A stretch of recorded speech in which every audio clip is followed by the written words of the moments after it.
Hello everyone, welcome once again to maths class, and today we are going to discuss exercise 3.7. So we have already discussed what is LCM, what is HCF. Now in this exercise we will apply those methods that we learnt earlier. Okay, so in this exercise the first question is Renu purchases 2 bags of fertilizers of weight 75 kg and 69 kg.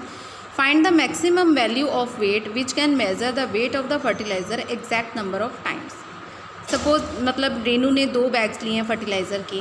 One is weighing 75 kilogram, another weighing 69 kilogram. तो हमें एक ऐसा measurement vessel चाहिए जो कि इन bags में से अगर हम इसको मेज़र करना चाहें तो विदाउट लीविंग रिमाइंडर, यानी बिल्कुल फर्टिलाइज़र पीछे ना बचे. दोनों ही केस में, दोनों ही बैग्स में एक ही वेसल हमने यूज़ करना है. तो एक ऐसा वेसल कितनी मेज़रमेंट का होगा, इसके लिए हमें ये सोचना है कि हम क्या फाइंड करें. यानी कि एक ऐसा नंबर फाइंड करना है हमें जो दोनों नंबर्स को एग्जैक्टली डिवाइड करे. मीन्स हमें HCF फाइंड करना है. So given weight of 2 bags of fertilizers is 75 kilogram and 69 kilogram. So maximum weight जो चाहिए हमें दोनों को मेज़र करने के लिए क्या होगा, वो HCF of these 2 given weights. ठीक है, तो 75 का हमने प्राइम फैक्टराइजेशन फाइंड किया एंड देन 69 का प्राइम फैक्टराइजेशन फाइंड किया. अब यहाँ पे डिविजिबिलिटी रूल्स जो आपने ऑलरेडी सीखे हुए हैं in previous I think in 3.3 में, वो आप अप्लाई करोगे. यहाँ पे 75 इज़ एन ओड नंबर, तो 2 से तो डिवाइड होना नहीं है, तो 3 से डिवाइड होगा क्योंकि सम ऑफ डिजिट्स क्या है 12 है. सो 25 होगा. नेक्स्ट 25 आएगा 3 से डिवाइड करके, तो 25 जो है 5 से ही डिविजिबल है. अगेन 5 आएगा, 5 is itself a prime number, तो अपने ही नंबर से डिवाइड होगा. तो इस तरह से हमें फाइंड करनी है प्राइम फैक्टराइजेशन.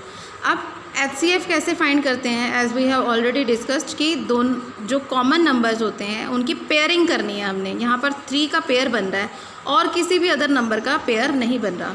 सो HCF क्या होगा, 75 एंड 69 का 3 होगा. Hence 3 kilogram is the maximum weight of value of weight which can measure the weight of fertilizers exact number of times. ठीक है, एग्जैक्ट नंबर ऑफ टाइम्स यानी कि विदाउट लीविंग एनी रिमाइंडर ये जो है मेज़र करेंगे 3 किलोग्राम के vessel से. नेक्स्ट क्या है, 3 boys step of together from the same spot. 3 boys जो हैं एक ही स्पॉट से यानी एक ही जगह से स्टार्ट कर रहे हैं चलना. Their steps measure 63 centimetre, 70 centimetre and 77 centimetre respectively. What is the minimum distance each should cover so that all can cover the distance in complete steps. तो कंप्लीट स्टेप्स होने चाहिए, एक ही पॉइंट से शुरू करने चाहिए, लेकिन तीनों के जो स्टेप्स की मेज़रमेंट है वो देखो, ये 63 सेंटीमीटर है, ये 70 सेंटीमीटर और ये 77. तो हमें एक ऐसा नंबर फाइंड करना होगा जो इन तीनों नंबर्स से एग्जैक्टली डिवाइड होता है. So we have to find a number which is divisible by all these 3 number, मतलब इन तीनों नंबर का कोई मल्टीपल होना चाहिए. ठीक है, so we have to find the LCM in this way. तो यहाँ पर जो LCM है वो ये आ जाएगा.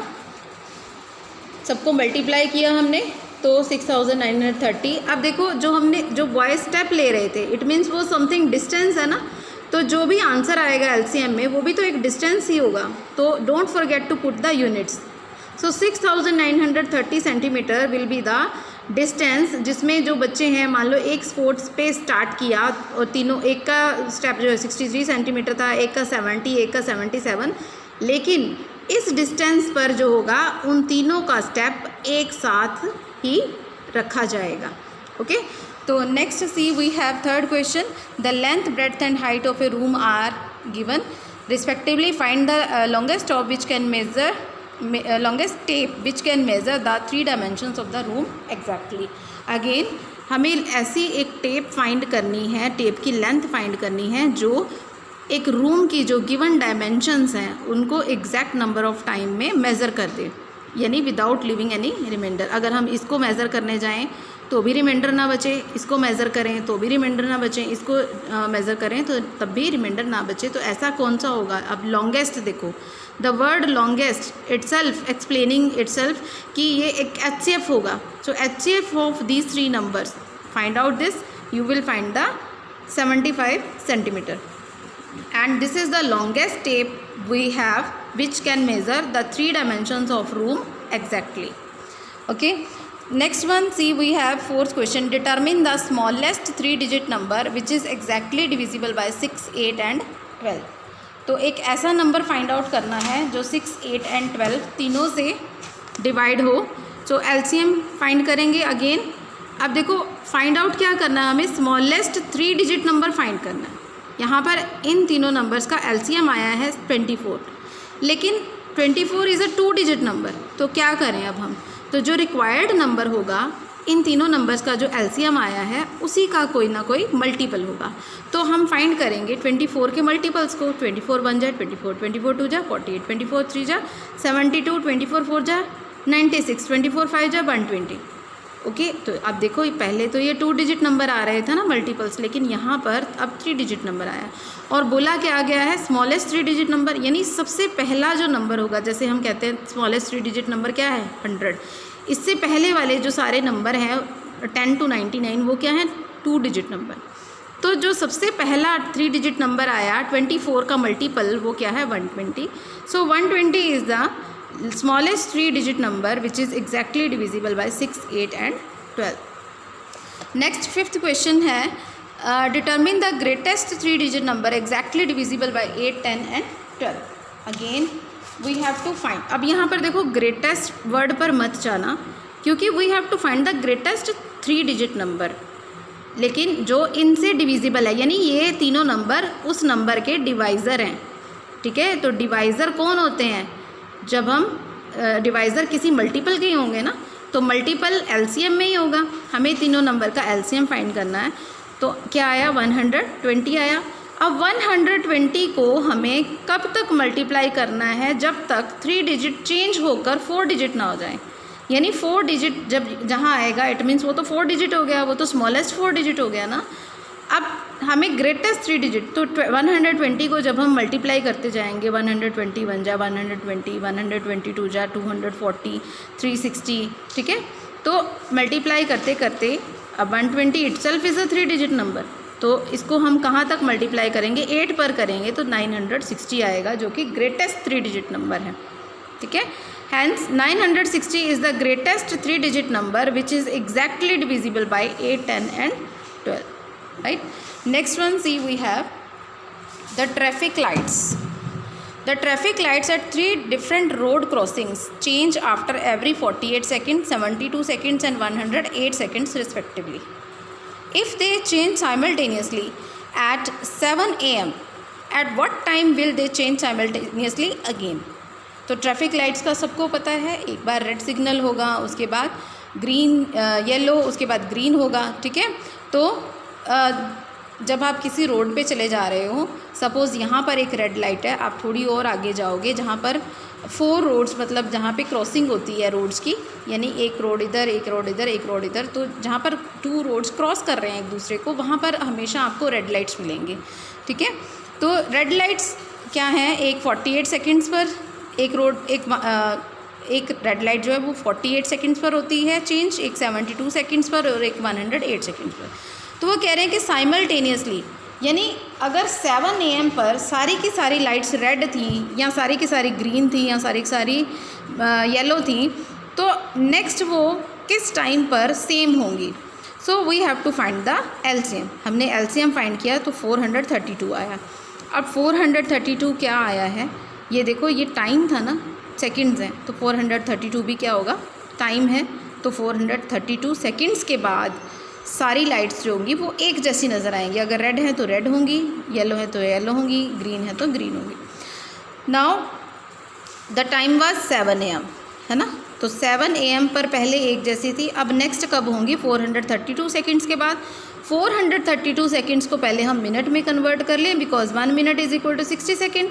तो ये मिनट्स में कन्वर्ट करेंगे तो क्या करना होगा, हमें 60 से डिवाइड करेंगे. So we get 7 minute 12 second. तो जो नेक्स्ट लाइट होगी, नेक्स्ट टाइम जब तीनों लाइट्स एक जैसी होंगी तो वो क्या होगा 7 AM 7:07 और 12 सेकेंड पर. ठीक है, इसको 7 hour भी लिख सकते हैं हम. 7 hour 7 minute एंड 12 सेकेंड पर जो है अगेन जो है सारी की सारी लाइट्स एक जैसी होंगी. Next find the least number which when divided by 6, 15 and 18 leave remainder 5 in each case.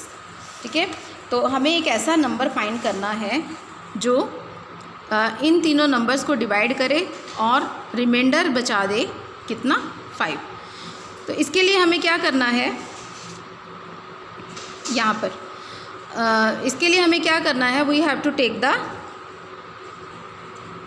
LCM of these 3 given numbers. So we have 90 और जो रिक्वायर्ड नंबर होगा यानी जो नंबर डिवाइड करेगा इन तीनों नंबर्स को और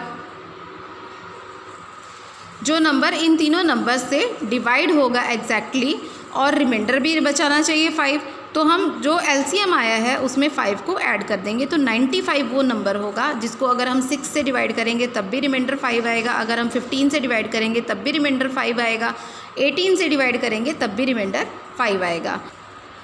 Coming to the 7th question, I left this question by mistake. So 3 tankers contain 403 liters, 434 liters and 465 liters of diesel respectively. Find the maximum capacity of a container that can measure the diesel of the 3 container exact number of times. तो again हमें एक ऐसा measurement vessel find out करना है, उसकी measurement find करनी है जो इन तीनों टैंकर्स के डीजल को एग्जैक्ट नंबर ऑफ टाइम में मेज़र कर दे। ठीक है, यानी without living any reminder measure कर दे। तो HCF फाइंड करें हम प्राइम फैक्टराइजेशन से। सो 403 जो है 13 से डिवाइड होगा, ये ना तो 2 से, ना 3 से, ना 5 से, ना 7 से, 11, सीधा ये 13 से डिवाइड हो रहा है। So we need to check it. So divide किया 31 आया। अब जिन बच्चों को प्राइम नंबर्स अच्छे से लर्न है उनको पता है 31 is also a prime number, तो 30 यहीं पर स्टॉप हो जाएगी डिवीज़न। ठीक है, तो ये भी प्राइम फैक्टराइजेशन कर लिया हमने, इसका भी कर लिया, तो हमें ये आंसर मिला। Now we have to find the HCF। Common factor क्या है इन तीनों में, 31 है, तो 31 और कोई फैक्टर है ही नहीं कॉमन, तो 31 ही बन जाएगा HCF। तो 31 लीटर का हमें वेसल चाहिए जो इन तीनों टैंकर्स के डीजल को मेज़र कर देगा एग्जैक्ट नंबर ऑफ टाइम में। नेक्स्ट देखो, find the smallest 4 digit number which is divisible by 18, 24 and 32। Again we have to find the LCM and LCM find किया हमने, नंबर आया 288, लेकिन हमें फाइंड करना है स्मॉलेस्ट 4 डिजिट नंबर। तो इसका टेबल जैसे हमने पहले किया 24 का जो हमने 4th क्वेश्चन में किया था, तो स्मॉलेस्ट 4 डिजिट नंबर यानी कि 288 को जब हम 4 से मल्टीप्लाई करेंगे, क्योंकि 288 को जब हम 3 से मल्टीप्लाई करेंगे तो 3 डिजिट नंबर ही आंसर आएगा। जब 4 से करेंगे तो एकदम से 3 डिजिट से जो आंसर है वो 3 डिजिट से क्या बन गया, 4 डिजिट। तो यही हमारा रिक्वायर्ड आंसर होगा। And next one 10th question में आपने क्या करना है, इन सब गिवन पार्ट्स का आपने LCM फाइंड करना है और जो आप ऑब्ज़र्व करोगे। ठीक है, तो मेरी ऑब्जर्वेशन तो ये थी कि जो सबका प्रोडक्ट है वो सबका जो LCM है वो सेम आ रहा है। ठीक है, तो नेक्स्ट 11th भी कुछ इसी तरह से है, आपने इन सब का LCM फाइंड करना है और ये फाइंड करना है कि जो रिज़ल्ट है उन सब में कुछ कॉमन बात है या नहीं। These 2 questions you will do yourself. So for now, thank you, have a nice day.